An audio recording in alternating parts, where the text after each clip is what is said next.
جو لوگ اللہ پر ایمان لائیں کہیں کہ ہمارا رب اللہ ہے، پھر اس پر جم جائیں، ان پر فرشتوں کا نزول ہوتا ہے، نہ کوئی غم کرو نہ خوف، خوشیاں مناؤ جنت کی جس کا تم سے وعدہ کیا گیا تھا۔ اللہ کی ربوبیت پر اطمینان جب انسان کو ہو جاتا، میرا رب اللہ ہے، ربی اللہ، انسان کے لیے نہ کوئی کھٹکا، نہ کوئی خطرہ، نہ کوئی خوف، نہ کوئی حزن۔ جو کچھ ہو رہا ہے کس کے اذن سے ہو رہا ہے؟ اللہ کے اذن سے۔ اللہ کے اذن کے بغیر پتا تک نہیں ہلتا۔ یہ کوئی اندھا بہرا مادہ نہیں ہے جس سے مجھے کوئی خوف ہو۔ اندھا بھینسا چلا آ رہا ہو اس سے تو ڈرنے کا ہر انسان کو ڈرنا چاہیے، نہ معلوم کس کو ٹکر مار دے، لیکن نہیں، اس کائنات کو چلانے والا ایک سمیع و بصیر خدا ہے۔ وہ جو میرا دوست ہے، میرا ولی ہے، اللہ ولی الذین آمنوا یخرجہم من الظلمات الی النور، اللہ اہل ایمان کا ولی ہے، ساتھی ہے، پشت پناہ ہے، مددگار ہے، حمایتی ہے۔ بتائیے جسے یقین ہو جائے کہ اللہ میرا مددگار، اللہ میرا محافظ، اللہ میرا پشت پناہ، اللہ میرا حمایتی، اس کے لیے کوئی خوف ہوگا؟ اس سے کوئی ڈر ہوگا؟ میں مثال دیا کرتا ہوں ایک بہت سادہ، پنجاب کے دیہات کی۔ تو بڑا چودھری ہے اور کوئی غریب کسان ہے، اس غریب کسان کے جانوروں کو ہر وقت اندیشہ ہوگا چوری کا، کوئی میری بھینس کھول کر نہ لے جائے، کوئی میرا بیل کھول کر نہ لے جائے۔ لیکن جس کے بارے میں یہ سب کو معلوم ہو کہ وہ جو بڑا چودھری ہے وہ اس کا دوست ہے، اس کی بچیا کو کوئی خوف ہوگا؟ اس کی بھینس پر کوئی ہاتھ ڈالے گا؟ اسے کوئی اندیشہ ہوگا؟ نہیں۔ کیوں؟ کہ وہ بڑا چودھری، بڑا اس کا یہاں کا سردار، جاگیردار، سب کو معلوم ہے وہ میرا دوست ہے، کوئی میرے خلاف اقدام نہیں کر سکتا۔ اس دنیا میں یہ چھوٹی سی بات اگر آپ کے دلی اطمینان اور سکون کا باعث بن سکتی ہے تو ذرا تصور کیجئے۔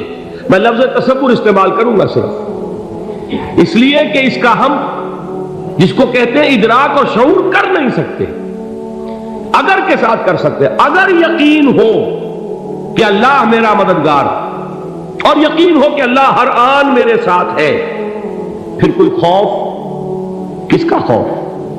کوئی شے اللہ سے بالا تر ہے؟ کوئی قوت اس سے زیادہ طاقتور ہے؟ کوئی اس کے ارادے کو بدلنے والا ہے؟ کوئی اس کی مشیت کے آڑے آنے والا ہے؟ یہی بات ہے جو حضور نے فرمائی، یہ ایمان کا حاصل ہے لب لباب،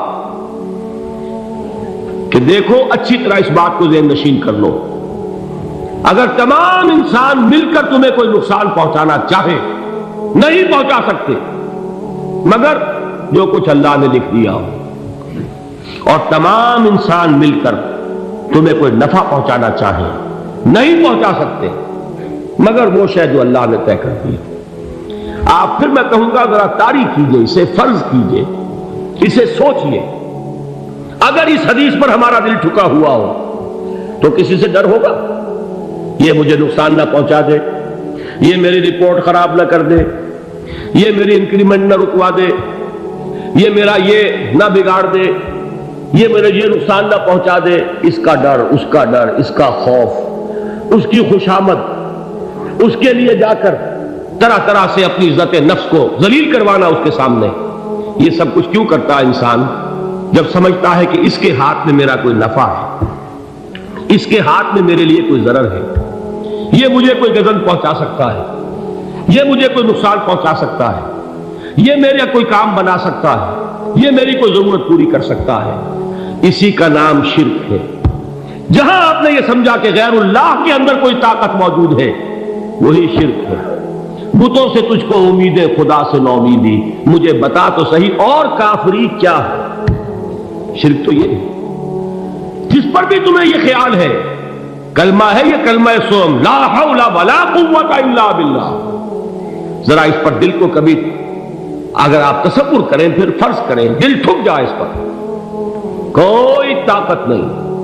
یہی بات تھی جو شیخ عبد القادر جیلانی رحمۃ اللہ علیہ نے اپنی وصیت میں اپنے بچے سے کہی. 11ویں دینے والے ہیں، لیکن حضرت شیخ عبد القادر جیلانی کی وصیت اور تعلیمات کو کتنے لوگ ہیں جانتے ہو؟ یہ جن مقامات تک پہنچے ہیں وہ کس چیز کی بدولت پہنچے؟ انہوں نے جو پیغام دیا وہ کیا تھا؟ اے میرے بچے، جس طریقے سے قرآن مجید میں حضرت لقمان کی نصیحتیں جو ہے نقل کر دی گئی ہیں، میں یہ عرض کروں گا بالفرض اگر قرآن حضرت عبد القادر جیلانی کے بعد نازل ہوا ہوتا تو شیخ عبد القادر کی یہ نصیحتیں بھی قرآن میں درج ہوتی. اتنی اونچی نصیحتیں ہیں. اے میرے بچے، اس حقیقت کو ذہن نشین کر لے، لا فاعل فی الحقیقت ولا مؤثر الا اللہ. اس کائنات میں نہ کوئی فاعل حقیقی ہے نہ مؤثر حقیقی ہے سوائے اللہ. کسی شے میں کوئی تاثیر نہیں اگر اللہ نہ چاہے. آگ جلا نہیں سکتی اگر اللہ نہ چاہے. پانی ڈبو نہیں سکتا اگر اللہ نہ چاہے. زہر ہلاک نہیں کر سکتا اگر اللہ نہ چاہے. کوئی چیز فائدہ نہیں پہنچا سکتی اگر اللہ نہ چاہے. تو در در پہ کیوں سر جھکاتے ہو؟ در در پر کیوں جبیں سائی کرتے ہو؟ سب کے سامنے کیوں ہاتھ پھیلاتے ہو؟ ایک اللہ سے مانگو، ایک اللہ کے سامنے زمین پر اپنی جبین رکھو. لا فاعل فی الحقیقت ولا مؤثر الا اللہ. نظر آتا ہے ہمیں کہ پانی پیاس بجھا دیتا ہے. پیاس بجھانے کی صلاحیت پانی میں نہیں ہے، اللہ کے اذن سے. کھانا بھوک مٹا دیتا ہے. بھوک مٹانے کی صلاحیت کھانے میں نہیں ہے، اذن رب میں. دیکھیے یہی یقین تھا. حضرت موسیٰ علیہ السلام کا واقعہ یاد کیجئے. سامنے سمندر آ گیا ہے، قوم دیکھتی ہے پیچھے کہ گرد و غبار کا طوفان. معلوم ہوا کہ فرعون اپنے لشکر سمیت آ گیا. لشکر جب چلتا تھا تیز رفتاری کے ساتھ تو گرد و غبار کا جو طوفان اٹھتا تھا اس کا تصور کیجیے. اور لمحہ بلمحہ وہ قریب آ رہا ہے. پوری قوم نے کیا کہا؟ اے موسیٰ انا لمدرکون، اے موسیٰ ہم کو پکڑے گئے. قرآن مجید میں تو یہاں وہ باتیں نہیں لکھی ہیں، لیکن تورات میں یہ درج ہے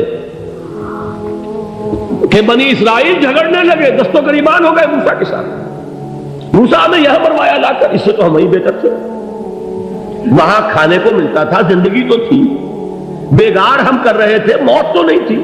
اب جو کچھ ہوگا اس کا تصور کرو، جس طریقے سے ہمارے ٹکڑے اڑائے جائیں گے. تو لڑ رہے ہیں حضرت موسیٰ علیہ السلام سے. یہ تورات کی تفصیل ہے. قرآن میں صرف اتنا آیا ہے، پریشان ہو کر انہوں نے کہا انا لمدرکون، موسیٰ ہم کو پکڑے گئے. اس وقت موسیٰ کا جواب کیا ہے؟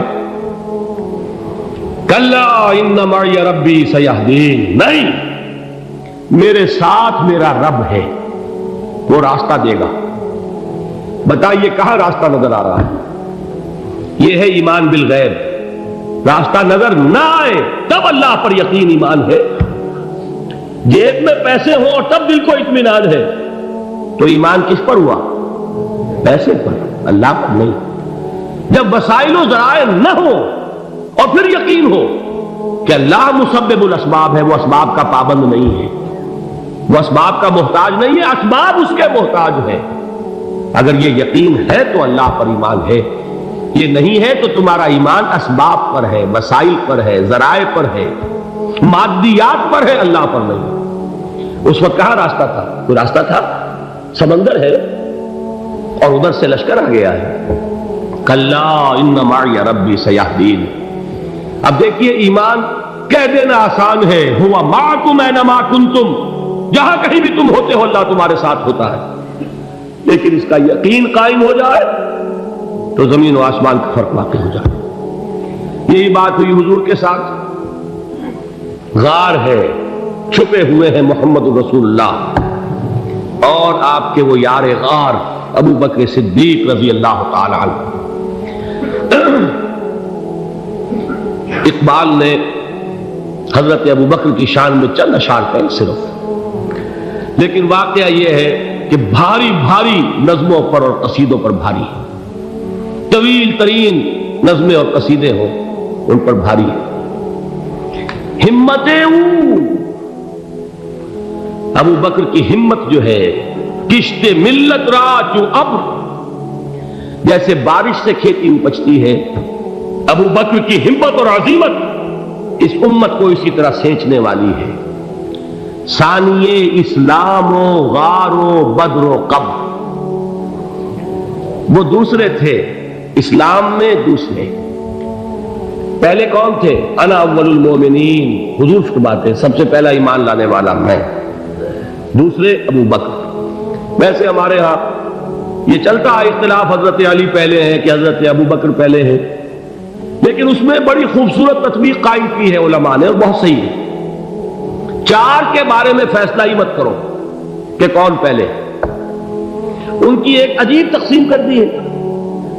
آزاد مردوں میں، بالغ مردوں میں سب سے پہلے ابو بکر، بچوں میں سب سے پہلے علی، خواتین میں سب سے پہلے خدیجہ، اور غلاموں میں سب سے پہلے زید بن حارثہ۔ بڑی پیاری تقسیم ہے، یہ چاروں ہی پہلے ہیں، ہر ایک کے لیے اولیت ہے۔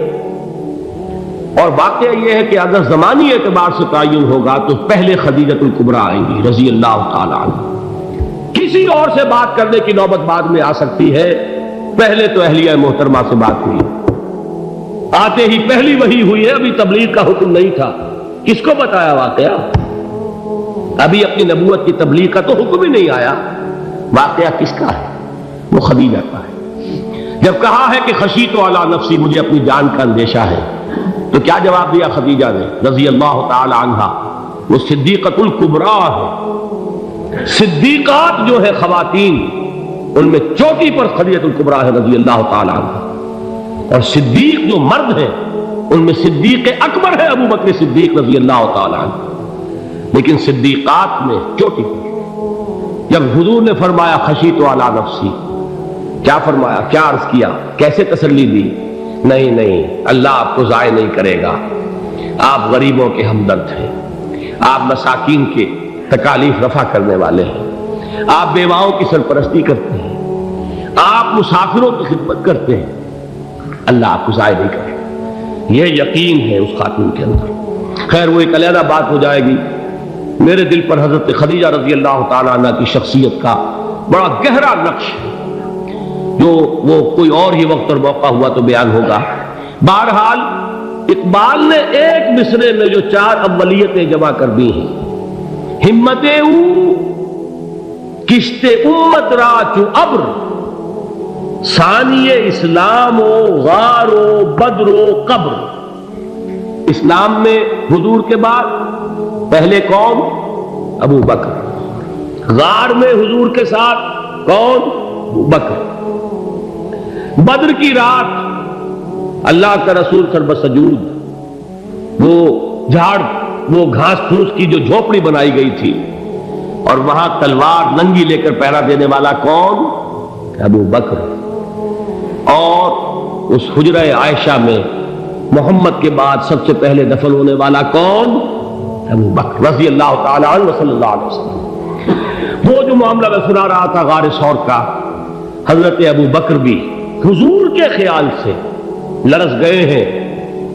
آپ کو یاد ہوگا کہ جا کر پہلے تمام جتنے سوراخ تھے انہیں بند کیا، ایک سوراخ رہ گیا تھا جس کو بند کرنے کے لیے کوئی کپڑا نہیں تھا، وہاں اپنی ایڑی رکھی ہے، تب کہا ہے حضور سے تشریف لائیے، اور اپنے زانو پر حضور کو لٹایا ہے، اور وہاں کسی موذی جانور نے کاٹا ہے، حضور کی آنکھ لگ گئی تھی، اس وقت اس بل کے اندر جو بھی بچھو ہے کیا ہے واللہ عالم، اس نے کاٹا ہے، اس کی تکلیف کی وجہ سے ابو بکر کی آنکھوں سے آنسو ٹپک گئے، حضور کے چہرے مبارک پر پڑے ہیں، تو حضور جاگے ہیں، معاملہ کیا ہے؟ ایڑی نہیں ہٹائی وہاں سے، مبادا وہ جانور وہاں سے نکل کر محمد الرسول اللہ کو کوئی گزن پہنچا دے، ابو بکر کی ایڑی ہے، جس طرح چاہے کھا لے، ختم کر دے، جان نکل جائے تب کوئی آنچ آئے، محمد پر تو آئے، لیکن جیتے جی نہیں۔ وہ ہے ابو بکر۔ حضور کے خیال سے اس وقت حضور نے پھر اپنا لعاب دہن لگایا ہے، اور اس سے پھر آپ کی تکلیف ختم ہوئی۔ جیسے خیبر میں حضرت علی کی آنکھ دکھ رہی تھی، اس کو جو شفا حاصل ہوئی ہے وہ بھی حضور کے لعاب دہن سے ہوئی۔ تو بہرحال اس وقت انہوں نے کہا ہے کہ اے نبی یا رسول اللہ، اگر اس وقت ان میں سے کسی نے غیر ارادی طور پر بھی اپنے قدموں کی طرف جھانک لیا تو پکڑے جائیں گے۔ کیا جواب تھا اللہ کے رسول کا؟ لا تحزن ان اللہ معنا، اللہ ہمارے ساتھ ہے، کیوں گھبراتے ہو ابو بکر؟ یہ ہے ایمان باللہ، میرا مالک اللہ، میرا رازق اللہ، میرا محافظ اللہ، میرا مددگار اللہ، میرا پشت پناہ اللہ، میرا دوست اللہ۔ یہ دوستی ہے اللہ کی جو لب لباب ہے، حاصل ہے ایمان کا، اسی کا نام ولایت ہے۔ اولیاء اللہ کے سروں پر سینگ نہیں ہوتے، جس کے دل میں ایمان راسخ ہو چکا ہو وہی اللہ کا ولی ہے، جسے اللہ پر یقین ہو چکا ہے وہی اللہ کا ولی ہے، جسے یقین ہے اللہ میرے ساتھ ہے، میرا مددگار، میرا پشت پناہ، میرا ساتھی، میرا دوست، میرا محبوب، میرا محب۔ اللہ اہل ایمان سے محبت کرتا ہے۔ واللہ یحب الصادقین، ان اللہ یحب الذین یقاتلون فی سبیلہ صفا کانہم بنیان مرصوص۔ اللہ محبت کرنے والا، اہل ایمان محبوب، اور اہل ایمان محبت کرنے والے اللہ محبوب۔ والذین آمنوا اشد حبا للہ۔ آپ تصور کیجئے جسے یہ رشتہ ایمان یا رشتہ ولایت حاصل ہو جائے، الا ان اولیاء اللہ لا خوف علیہم ولا هم یحزنون، آگاہ ہو جاؤ، اللہ کے دوستوں کے لیے نہ کوئی خوف ہے نہ کوئی حزن ہے۔